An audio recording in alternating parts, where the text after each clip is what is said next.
The Curse of the Witch's Grove.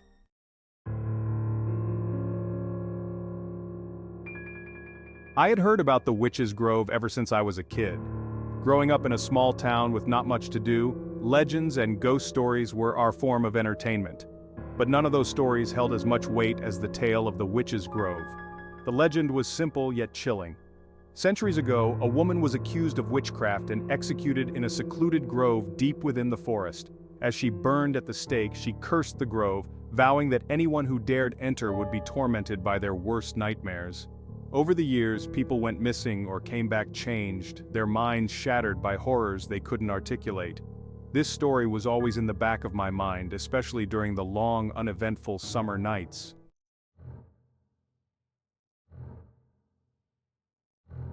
So when my friends Tom, Lisa, Jenny, and Mike suggested we test the legend, I was torn between excitement and a deep, unsettling fear. We were all gathered at my place, a typical Friday night with pizza boxes and soda cans scattered around. The conversation had turned to urban legends, and it wasn't long before the Witch's Grove came up. "Come on, it's just a story," Mike said, trying to sound nonchalant but failing to hide his nerves. "I heard my cousin's friend went there and never came back," Jenny added, her voice dropping to a whisper. Tom, the most adventurous of us, grinned. "Well, I say we find out for ourselves. What do you say, guys? Are you in?" Lisa was the first to agree, followed by Mike and Jenny, though their enthusiasm was clearly forced. I hesitated, but the peer pressure was too strong. "All right," I finally said, "let's do it." "But if things get too weird, we turn back." "Agreed." "Agreed," everyone echoed.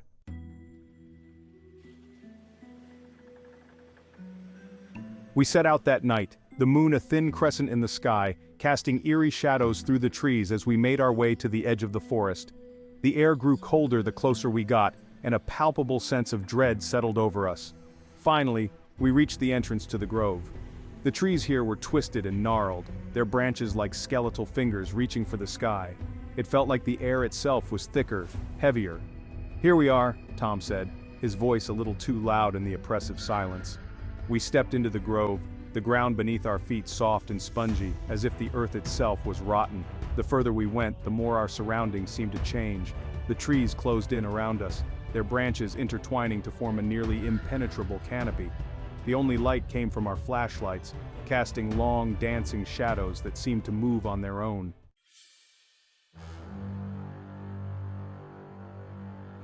It wasn't long before the first strange thing happened. Lisa, who had been walking ahead, suddenly stopped and turned to us, her face pale. "Did you hear that?" she whispered. We all strained our ears but heard nothing. "Probably just an animal," Mike suggested, but he didn't sound convinced. We pressed on, but the atmosphere grew more oppressive with each step. Shadows seemed to flicker at the edge of our vision, and strange, whispering voices filled the air, just low enough that we couldn't make out the words. Then without warning, Jenny screamed. We all spun around to see her standing rigid, her flashlight pointing at something on the ground.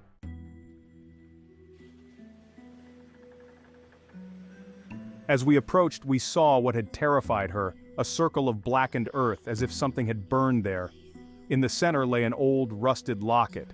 Tom bent down to pick it up, and as soon as his fingers touched the metal, a blood-curdling scream pierced the air. It was high-pitched, filled with unimaginable pain and terror. We all froze, our hearts pounding in our chests.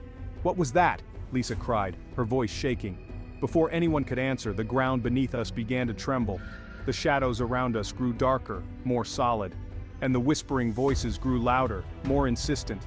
It felt like the grove itself was closing in on us, and a terrible realization dawned on me. We were not welcome here.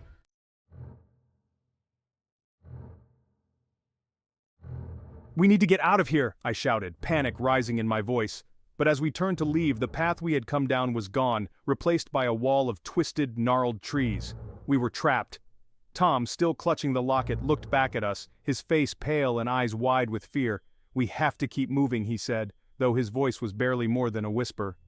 With no other choice, we pressed on, deeper into the grove, each step taking us further from safety and closer to the heart of the curse.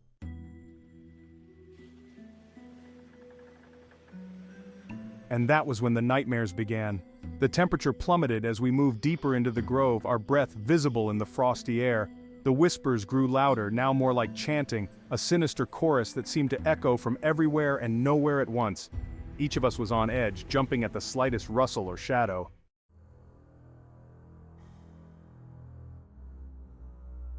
"What's that?" Mike asked, pointing to a flickering light in the distance. "Let's check it out," Tom suggested, though his voice betrayed his fear. We approached cautiously, the light growing brighter with each step. As we drew closer, we realized it was a lantern, old and rusty, hanging from a tree branch. Below it, carved into the tree trunk, were strange symbols that none of us recognized. "Do you think this is some kind of marker?" Lisa asked, her voice trembling. "Maybe," I replied, though I wasn't sure of anything anymore. Suddenly the lantern flickered and went out, plunging us into darkness. We fumbled with our flashlights, trying to pierce the oppressive blackness. Then, out of nowhere, a cold hand grabbed my shoulder. I screamed, whipping around to find nothing but empty air. "What happened?" Tom asked, shining his flashlight in my direction. "Something grabbed me," I stammered, my heart racing. Before anyone could respond, a loud, agonized scream echoed through the grove, followed by a chorus of guttural moans. We all froze, our fear paralyzing us. "Run!" Jenny shouted, and we bolted, crashing through the underbrush, not caring about the direction as long as it was away from those horrifying sounds.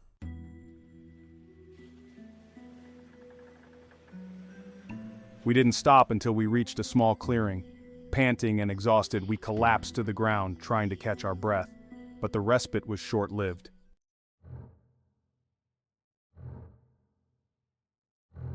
From the darkness surrounding the clearing, figures began to emerge. They were pale and gaunt, their eyes hollow, their mouths twisted into silent screams. "We need to move now," Tom urged, pulling us to our feet.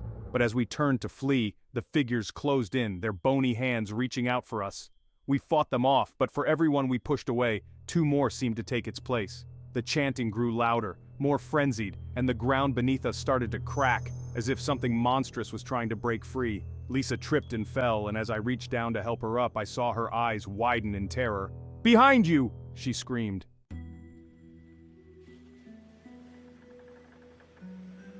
I spun around to see a figure, taller and more menacing than the others. Its eyes glowed with an unnatural light, and it raised a gnarled hand, pointing directly at me. "You have trespassed," it hissed, its voice like the rustling of dead leaves. "Now you must face your worst fears." The ground beneath us gave way and we fell into darkness.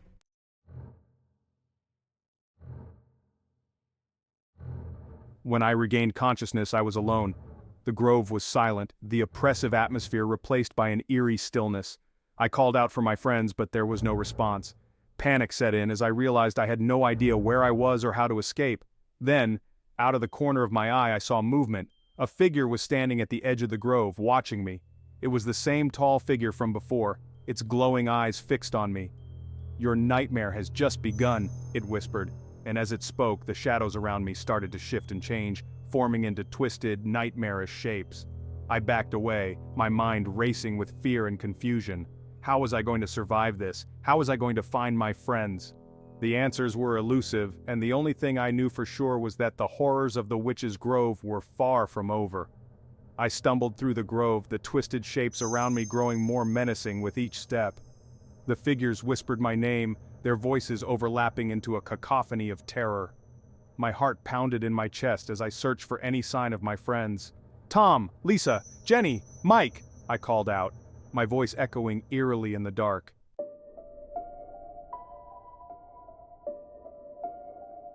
Suddenly I heard a faint sobbing. Following the sound, I found Lisa huddled against a tree, her face streaked with tears. Relief washed over me, but it was short-lived. The moment I touched her shoulder, she looked up, her eyes wide with terror. "We need to get out of here," she whispered, her voice trembling. "They're coming for us." I helped her to her feet and we moved cautiously through the grove, the shadows growing thicker, more oppressive. As we walked, Lisa told me about the visions she had seen, horrifying images of her family being tortured, friends turning into monsters, and herself lost in an endless dark void. "It felt so real," she said, her voice breaking. "I don't know how much more of this I can take."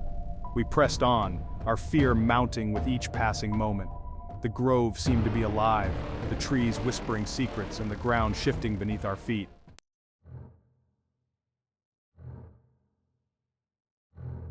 We finally stumbled upon a small, dilapidated cabin. It looked ancient, as if it had been abandoned for centuries. Maybe we can find some shelter in there, I suggested, though I wasn't entirely convinced it was a good idea.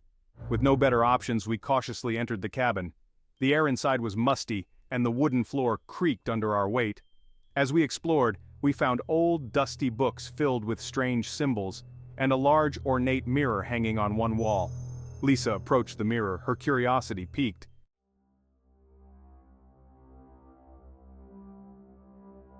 "What do you think this is?" she asked, reaching out to touch it. The moment her fingers brushed the surface, the mirror rippled like water and a ghostly figure appeared. It was the same tall figure with glowing eyes that had confronted us earlier.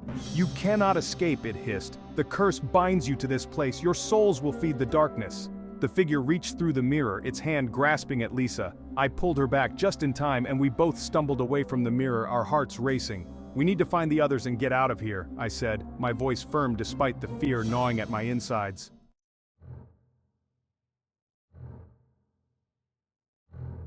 Tom and Mike were up ahead, their faces pale and eyes wide with fear. They were dragging Jenny, who appeared to be unconscious.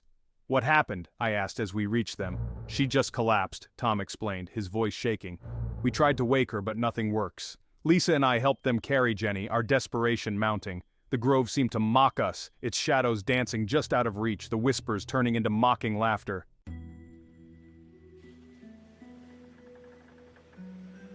As we struggled on, we came across another clearing. In the center stood a stone altar covered in strange symbols and surrounded by decaying offerings, flowers, trinkets, and what looked like ancient bones. "This must be the heart of the curse," Mike said, his voice barely above a whisper. Tom nodded. "Maybe if we destroy it, we can break the curse and get out of here." With no better plan, we approached the altar. As we drew closer, the air grew colder, and the chanting returned, louder and more frenzied than before. The figures we had seen earlier emerged from the shadows, their eyes glowing with malevolent intent. "We have to do this," I urged, my voice filled with determination. We began to dismantle the altar, tearing away the offerings and scratching out the symbols. The figures howled in rage, closing in on us. Just as we were about to destroy the final piece, a searing pain shot through my head, and I collapsed to the ground, clutching my temples.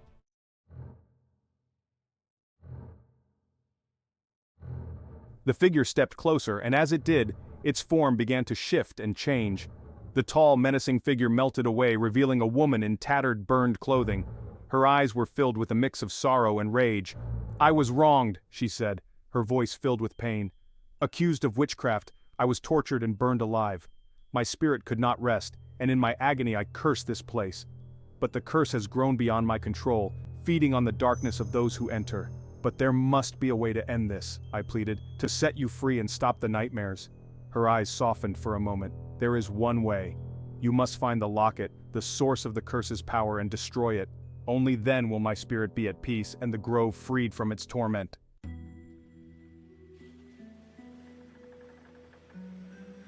The locket. The same rusted piece of metal Tom had picked up. I frantically looked around, spotting it lying near the altar where we had been working to dismantle the curse. I scrambled over to the locket, my hands trembling as I picked it up. The moment I touched it, a surge of darkness flowed through me, filling my mind with visions of the witch's torment and the horrors that had befallen everyone who had entered the grove. "Destroy it," the witch urged, her form flickering. "Hurry!" With all the strength I could muster, I smashed the locket against the altar, shattering it into pieces. A blinding light erupted from the fragments, and the grove was filled with a deafening roar. The figures around us howled in agony, their forms dissolving into nothingness. As the light faded, the grove returned to its eerie silence. The oppressive atmosphere lifted, replaced by an almost peaceful stillness.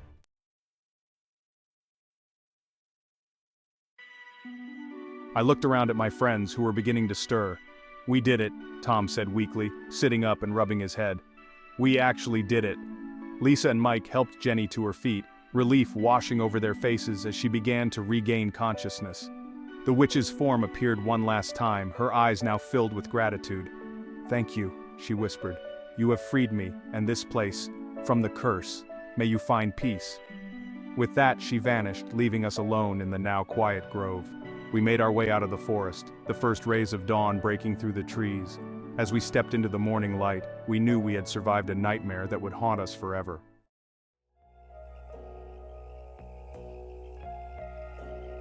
but we had also freed the spirit of a wronged woman, and in doing so, had broken the curse of the Witch's Grove. The horrifying ordeal was finally over, but the memories of that night would never fade.